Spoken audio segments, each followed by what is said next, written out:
Hello बच्चों, आइए इस प्रश्न को पढ़ते हैं। एक आयताकार लूप जिसकी माप 0.04 मीटर गुणे 0.05 मीटर है, 0.8 वेबर प्रति मीटर के वर्ग के एक समान ऊर्ध्वाधर चुंबकीय क्षेत्र में स्थित है। लूप से गुजरने वाला चुंबकीय फ्लक्स ज्ञात कीजिए जबकि लूप का तल क्षैतिज है। आइए इस प्रश्न की मुख्य अवधारणा की चर्चा करें। मुख्य अवधारणा, देखिए मान लीजिए हमारे पास में कोई एक लूप है कुछ इस तरीके से। ये कोई एक लूप है, इसका जो क्षेत्रफल का परिमाण है वो मान लीजिए ए है, और जो क्षेत्रफल सदिश है वो मान लीजिए इस तरीके से है, ए सदिश।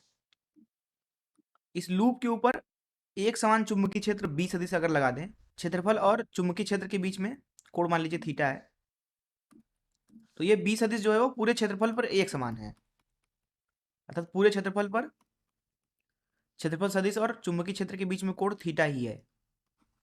तो यहाँ पे इस लूप से गुजरने वाला फ्लक्स लिखें, चुंबकीय फ्लक्स, तो वो होता है बी सदिश डॉट ए सदिश, अर्थात क्षेत्रफल और चुंबकीय क्षेत्र का अदिश गुणन। या इसको ऐसे भी लिख सकते हो आप, ए सदिश डॉट बी सदिश, अर्थात इसको ऐसे लिखा जा सकता है परिमाण रूप में, चुंबकीय क्षेत्र का परिमाण गुणे क्षेत्रफल का परिमाण गुणे कॉस थीटा। तो इस मुख्य धारा, चलिए प्रश्न को हल करते हैं। देखिए प्रश्न में हमसे बोला जा रहा है कि एक आयताकार लूप है और लूप का जो तल है वो क्षैतिज है। तो मान लीजिए ये आयताकार लूप है इस तरीके से, और इसका जो तल है वो क्षैतिज है। इसकी माप हमें दी गई है, कितना है 0.04 गुणे 0.05 मीटर का वर्ग हो जाएगा। बोला जा रहा है चुंबकीय क्षेत्र है एक समान ऊर्ध्वाधर ऊपर, इस तरीके से ऊपर की दिशा में चुंबकीय क्षेत्र कितना है, बी बराबर 0.8 वेबर प्रति मीटर का वर्ग। बोला जा रहा है चुंबकीय फ्लक्स ज्ञात कीजिए। तो जैसा कि हमने देखा कि जो चुंबकीय फ्लक्स है वो है बी का परिमाण, ए का परिमाण, कॉस थीटा।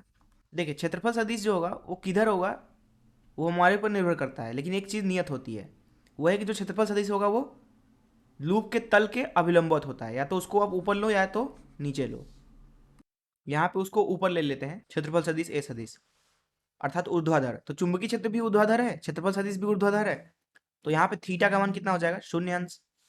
इसलिए फ्लक्स का मान लिखा जाएगा चुंबकीय क्षेत्र जो कि है 0.8 वेबर प्रति मीटर का वर्ग गुणे क्षेत्रफल जो कि दिया गया है 0.04 गुणे 0.05 मीटर का वर्ग, और